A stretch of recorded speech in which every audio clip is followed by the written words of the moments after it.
शोएब जमई को भी मैं अब इस चर्चा में लाना चाह रही हूँ। शोएब जमई, दोनों बयान आपने सुन लिए, चाहे वो असदुद्दीन ओवैसी हो, अकबरुद्दीन ओवैसी हो, या फिर हमने कपिल मिश्रा का ट्वीट हो, ये वो तमाम सारे पक्ष सामने रख दिए। क्या वाकई में मुस्लिम डर रहा है इस देश में? क्या मुस्लिमों को डराया जा रहा है और डर दिखाकर पॉलिटिक्स के लिए जा रही है? मीनाक्षी जी, मैंने आपके सारे सवाल सुने, मुझे लगता है सवाल भी पूरे हो गए, क्योंकि आपका चैनल एक बहुत बड़ा, मैं एक्सपेक्ट करता हूं कि मैंने किसी के बीच में कुछ नहीं बोला, बहुत देर खामोशी रहा।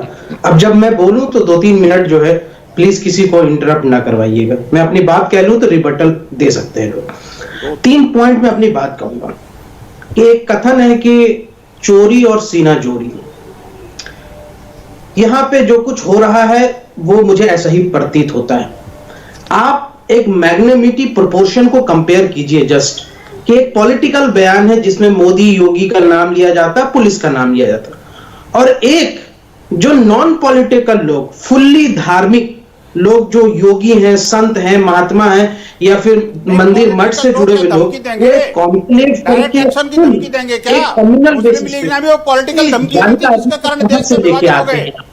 हर किसी के बीच में बोलना इनकी यहाँ से पेशा है। आप अपनी बात पूरी करें, आप अपनी बात पूरी करें, हम सुन रहे हैं।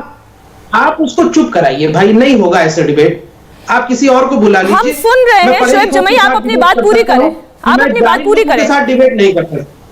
नहीं, मैं खुद यूनिवर्सिटी में असिस्टेंट प्रोफेसर हूं, मैं पढ़े लिखों के साथ डिबेट कर सकता हूं। मैं यहाँ पे सब पढ़े लिखे हैं और सब मेरे सम्मानित मेहमान हैं, सब मेरे सम्मानित मेहमान हैं। शोएब जमई जी, जितना आपका सम्मान है उतना विनोद बंसल जी का भी सम्मान है, उतना ही वारिस जी का, उतना मोहसिन जी का भी। अपनी बात पूरी करें। विनोद जी, आप भी पहले बात सुन ले, फिर रिएक्ट करिएगा। पीएचपी से जो है उनको चुप कराइए, मैं अपनी बात पूरी करूं। आप बोलिए ना। अब एक बात, मोहसिन रजा साहब, मैं आपसे मुखातिब हूं साहब, जनाब मंत्री जी, आप खुद हम सब ईमान वाले हैं। एक शख्स है यतीन सिंह आनंद सरस्वती, आप जानते हैं कि उसने मोहम्मद सल्लल्लाहु अलैहि वसल्लम के खिलाफ और अम्मा आयशा रज़ियल्लाहु तआला अन्हा के खिलाफ क्या अपशब्द कहे थे दिल्ली के इसी प्रेस क्लब में। चलिए, आप उसको भी अगर नहीं कंसीडर करते हैं, यही यतीन आनंद सरस्वती है जिसने बीजेपी के महिला नेत्रियों को रखैल कहा था, यहां तक कि स्मृति ईरानी जी को भी नहीं छोड़ा।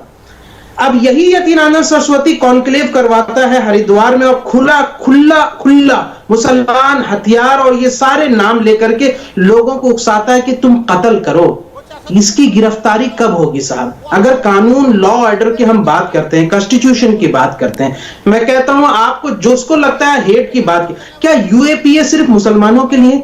अगर सपोज कीजिए कि कोई मुस्लिम लीडर का बयान देता हरिद्वार में, या कुछ मौलाना हरिद्वार में जमा हो जाते और ऐसा कॉन्क्लेव करते, तो सब लोगों अभी यूएपीए में जेल में होते। ठीक है मंत्री जी, जवाब ले लेते हैं। मोहसिन रजा जी बोले, एक सवाल हो गया, जवाब। लोगों को जेल में भेजना, कम से कम महिला नेत्रियों का तो सम्मान कर लेते बीजेपी वाले। मेरा सिर्फ इतना कहना है।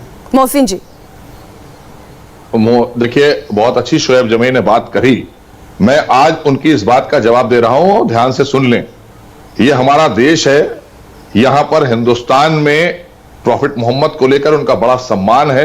12 वफात की छुट्टी आपके ही सिर्फ देश में होती है, हिंदुस्तान में, सऊदी अरब में नहीं होती है।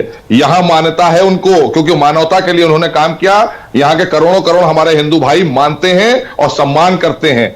और जहां तक आपने बात कही कि इस जहां की बात आप कर रहे हैं उत्तराखंड की, वहां पर भारतीय जनता पार्टी की सरकार है। जिन्होंने इस सब गलत बयानी की है उनके खिलाफ वहां मुकदमा लिखा गया है, सुसंगत धाराओं में लिखा गया है। तो इसलिए कानून अपना काम करेगा। इसीलिए मैं बार बार कह रहा हूं कि उत्तर प्रदेश के अंदर भी अगर इस तरह के कोई हेट स्पीच करेगा तो उसके खिलाफ कार्रवाई होगी, इससे कोई बचेगा नहीं। ये तालिबान और विचारधारा के लोग यहां नहीं हम पनपने देंगे। ये अफगानिस्तान नहीं है, हिंदुस्तान है, यहां सबका सम्मान है। लिहाजा सम्मान की बात मैंने शोएब जमई जी आपको बताई। आपने कहा कि मैं ईमान वाला हूं, तो ईमान वाली बात मैंने आपको बताई। जिसने गलत किया उसके खिलाफ केसेस दर्ज हुए। वारिस पठान जी, 1 मिनट लूंगा, 1 मिनट। ठीक है, मोहसिन जी अपनी बात पूरी करें। 1 मिनट लूंगा जी, 1 मिनट लूंगा।